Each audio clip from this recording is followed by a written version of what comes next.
Hey guys, this is Jay Calder with JAYONBOXING here, giving you a personal prediction for George Kambosos versus Maxi Hughes. And as always, this is just my take. Of course, your predictions can be left down in the comments section below. Would love to hear them all. It's kind of a weird, under-the-radar fight, a comeback fight for Kambosos, if you will, a potential coming-out party for Hughes. So would love to hear all your thoughts, your predictions, maybe some of your bets down in the comments section below.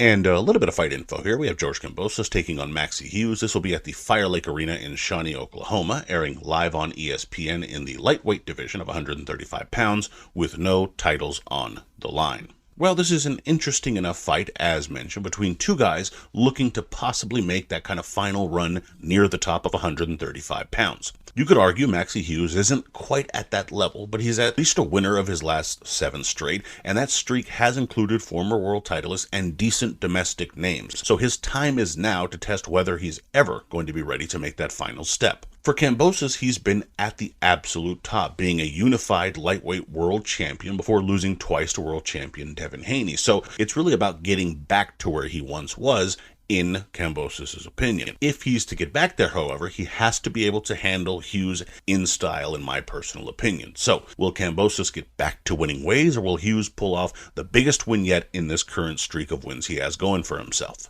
Let's break this one down. Starting with Kambosos. For Kambosos to win, I think you want to put your punches together. Kambosos might be a natural counterpuncher. I think that's probably what he fashions himself as, but he will need to get a bit more active in this one, in my personal opinion. He's facing another counterpuncher. You never want to be in a simple countering battle with your opponent, because at that point it just becomes kind of a tit-for-tat game. You need to add to what you're doing to ensure you're getting the upper hand. What's more, when there's more of an expectation for you to be the better fighter in this fight, and you're giving just as good as you're getting, it's 50-50, and you might get some rounds to go the other guy's way because he's doing better than they suspect. You don't want to make that a possibility. You also have the faster hands. Use that speed to score. Kind of push him back and throw those counters when he's looking to get his return.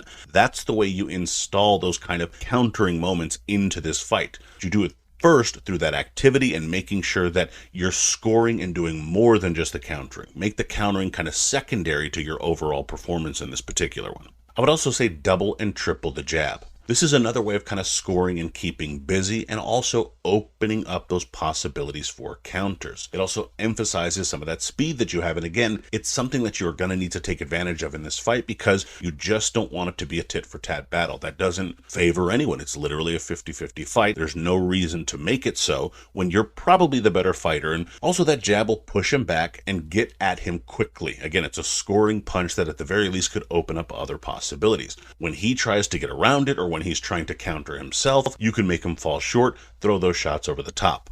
Also, you can even bring it downstairs and kind of stab him to the body with it. Of course, this will set up that work up top later for you as well when he's not quite ready for it. So it just opens up a lot of doors for you, gets that activity going, and then allows for you to score in those countering positions later in the contest. And finally, I would say set up the overhand right.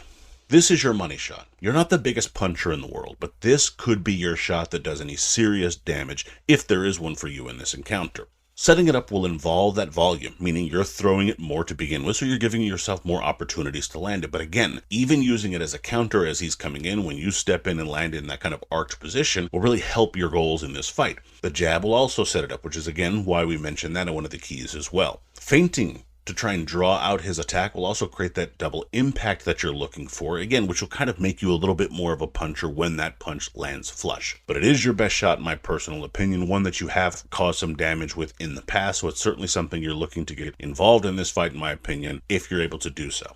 Now, switching over to Hughes. For Hughes to win, you want to mix up your lead hand. Your jab is good when timed, and when you use it as a counter when you're looking for them to kind of fall short, especially if you're able to move in and out a little bit, which you can do pretty well. You're definitely going to use that jab, of course, in this fight. But at the same time, when you're timing it right, throwing that backhand, your left, since you're a southpaw, really works well for you too. It's a shot that you get there pretty quickly. You're very cunning with it in the sense that it doesn't seem like it should always work, but it does for you. And if you can sneak that in, kind of fluster Kambosos, it's a shot that I think you'll have success with. Switch it up and keep Kambosos guessing as to whether it's that jab or that backhand. It'll make it harder for you to predict. You'll be able to land more of them, fluster him, walk him more into your shots, and of course make you more successful on the night. I would also say give Kambosos movement. Kambosos doesn't do nearly as well when his opponents move. A lot of fighters who are looking to try and counter don't, and that's what he is looking to do at his core. He doesn't cut the ring off particularly well, or certainly not well enough, and can be a bit one-dimensional in that facet if he starts to try and follow you around. He needs you staying put a little bit more and giving him the chances to land some of the work he's looking to land, those counter shots in particular.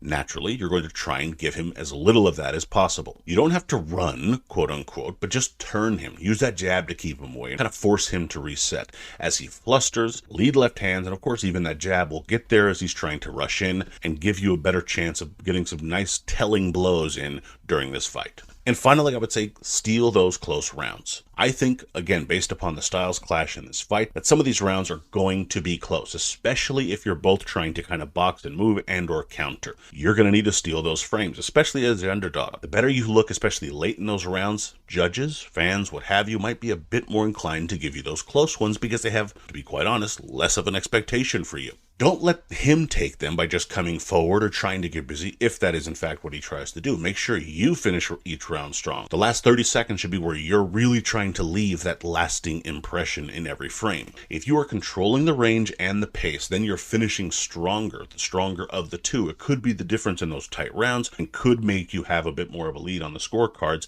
as the fight progresses. Now, in terms of my pick here, I'm for some reason torn on this one, but I'm going with Kambosos in a close one. I think it will be a bit slow at times as both are, again, trying to counter in this particular fight. However, ultimately, the speed and the faster flurries of Kambosos might steal some of those closer frames. Hughes will look to keep it tight, give him very little, him being Kambosos, and look to try and do just enough in those stretches to convince the judges. However, as mentioned, the combination work as Kambosos gets a little bit more busy on the inside and the right hands over the top for Kambosos could be the difference late in this fight as he takes an even more important rush in those final rounds. This, I think, might be enough and might allow for him to have that victory in a relatively close fight. Winner, George Kambosos via split decision. Now, the betting odds for this fight have Kambosos as the favorite, coming in at a minus 325, with Hughes coming in at a plus 230. So, pretty decent odds for Hughes in what I think is kind of a potentially close fight. Well, I do have Kambosos as the winner. I'm certainly not looking for almost, 3.5 odds here. Just not something that I'm looking for. The Hughes line is actually more enticing. Do I think as Hughes has shown it at the very top level enough to really convince me to take those odds? I don't know. But is Kambosos still at the very top at 135? Questions you're going to have to answer for yourself, but that's certainly the money line there for you. In terms of the over-under, haven't been able to find one, but I'm almost positive it's going to be 10.5 in this one. Neither is a giant puncher. You could argue that I'm totally wrong on this one, and Kambosos blows Hughes out of the water, in which case the under in that case might make some sense, depending on the odds that you're getting, of course. But again, when I find those odds, I will post them in the comments section, have a bit more of a take on it there. In any event, those are your odds. And my prediction record as of this recording is 21-10 with 13 exact, but let me know what you guys think down in the comments. I'd love to hear your thoughts, predictions, bets, so on and so forth. Please be sure to like, comment, share, subscribe, and follow me on Twitter at jcaldwin_JOB, and of course on Threads at JAYONBOXING, and you can email me at jayunboxing@gmail.com. I'd love to hear from you there. Also be sure to check out jayunboxing.com for schedule, results, betting odds, rankings, and more. All that good stuff. And as always, until next time.